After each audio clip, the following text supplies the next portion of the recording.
What is going on, everybody? My name's Chris. Welcome to Bourbinsane. I'm here today. I'm going to be drinking Maker's Mark. For you guys that have watched my channel at all, you know I am not a Maker's Mark fan. I've done Maker's Mark in my Best Budget Bourbon Series flight. Did not fare well. I did not like the flavors that came through on it. I tried it again during a live stream. The bottle was drank down a little bit. To me, it hadn't opened up much at all, so we'll see if things get better. I wanted to at least give it a chance. The bottle's getting closer to halfway down. This is a 375. Let's talk about Maker's Mark a little bit. So Maker's Mark makes several different types of expressions. They have the base makers, cast strength. They have a Maker's Private Select program where they use actual barrel staves to add more complexity to their whiskey. Maker's is a wheated mash bill, so 70% corn, 16% wheat, and then 14% malted barley is the mash bill on this. Age is most likely going to be around the 4-year age. 4 to 6, I would say. In the bottle looks very nice. Let's give it a pour here, and we'll talk about color. So it actually looks like a very dark color here. Maker's has the signature drip and wax too, which is really cool. If you go to their distillery, you can actually dip your own bottle, take it home. They also have this ambassador program where you can sign up as a Maker's ambassador, and they'll put a barrel with your name on it, and then when it ages in 4 to 6 years, you can actually go buy a bottle from the distillery that's your specific barrel. It's just base Maker's Mark, but still pretty cool marketing. Let's look at the color first. It's actually pretty dark, like a medium brown sugar looking color. I mean, not to the mahogany, but not to the light color either. It's kind of a medium caramel color, I would say. Almost zero leg sticking to the glass on here, which you'd kind of expect, you know. All right, let's go into the nose on this. See if it's gotten any better for me. All right, guys.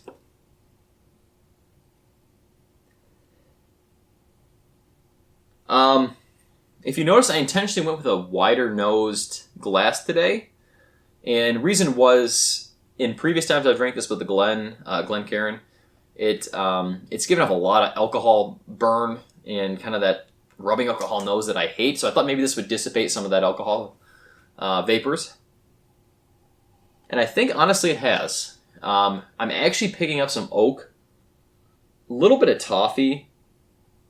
The fake medicinal cherry is still there, which I get every time I drink this bottle, and that's what really puts me off it, I think. I am not a fan of cherry-flavored candy, like Cherry Jolly Rancher, Cherry Suckers, anything like that, and this always reminds me of that, kind of like a cherry cough drop flavor. That's what gets me every time. But actually, it's much more subtle. I think this open-wide Bourbon Trail glass actually helps a lot. A little bit of vanilla, a little bit of a caramel. Proof on this does come in at 90, so it is a little bit higher proof than your very base expressions of things. But it doesn't smell strong at all. It's more of the rubbing alcohol note that does come through, if anything, versus like a proof note, you know, so. All right, let's give it a sip here, guys. Cheers, everyone.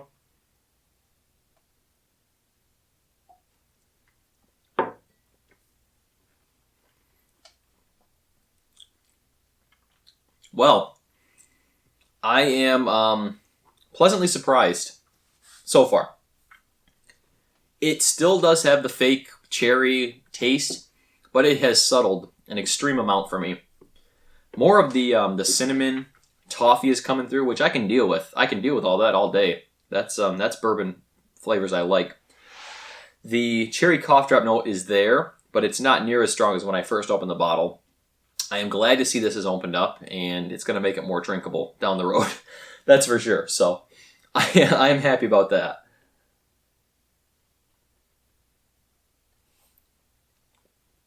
Sip 2 had more of that cherry flavor. I wish it was a deep, rich cherry that was coming through, but it's not. It's the bright, in-your-face, fake cherry extract flavoring.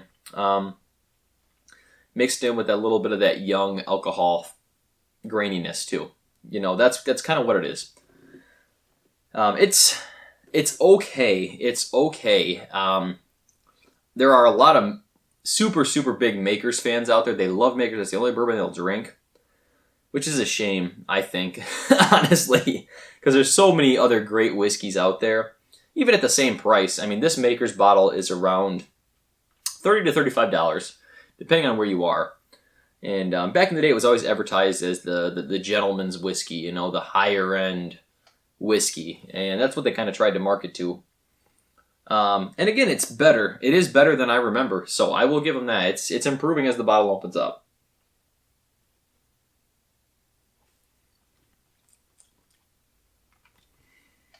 Yeah, it's not as cherry forward. I'm extremely happy about that. I will give them props for maybe getting a little more flavor out of that as the bottle opens up. So, little toffee comes through.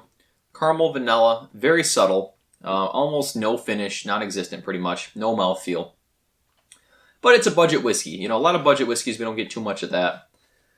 I, of course, lean towards high proof stuff myself. So I'm used to that rich coating feeling in your mouth, and this doesn't leave you with that, unfortunately. But it's decent. I'm going to say it. It's decent. It's not awful. At least now. In the beginning of the bottle, it was very awful and off-putting. But it's gotten better. It's gotten better. So at $35, I'm not going to recommend you get this. I think there's a lot better whiskeys still, personally, myself, at that price point. Even things like Woodford. I mean, Wild Turkey 101 all day, every day. Eagle Rare's the same price. Buffalo Trace. So all those I would put ahead of this myself. And I did in my Best Bourbon Under $30 series I did. So if you haven't seen that, go check it out. This is included. But who knows? It's a wheated bourbon, so it does have a little more of that cinnamon. You know, the cinnamon note that I was getting wheated, the wheated profile. Some wheaters give me like a baked bread note. I don't really get that in this. It's very entry level, I think, and that's probably why. Go ahead and have a pour first. A lot of cocktails that are made in bars, they use Maker's Mark. So if you seem to like that flavor profile of whatever cocktail you're having, because usually you can taste the whiskey in most good cocktails at least, then give it a try. You know, give Makers a try, and maybe it'll be for you. You know, maybe it will. So it's worth a try at a bar, but I would not spend the money on a bottle till you're for sure that you're going to like it. Thank you guys so much for watching this review today. I wanted to throw in a couple budget bourbons to review. I know I did the series, but I want to start reviewing them individually as well. I feel like a lot of people ask me questions personally on Instagram or Facebook. They send me messages and say, hey, you know, I'm new to whiskey. What's a good starter whiskey? And I start running down my list. So I feel like putting out some reviews would be nice that I can say, hey, check out this video I did. See what you think of this. Let me know if you guys want to see more budget whiskeys as well. I'm also curious to know, what is your go-to budget whiskey? Do you have your favorite daily drinker? Even around this price range, I'm curious with the $30, $35 price range, because a lot of people ask me about Maker's Mark. I usually tell people to shy away for obvious reasons for what I've been talking about, but let me know what your go-to is. Thank you guys so much for watching this review. If you like these types of videos, please do consider hitting that like button and subscribe button. Also, I do have a Patreon page. Please do consider supporting the channel.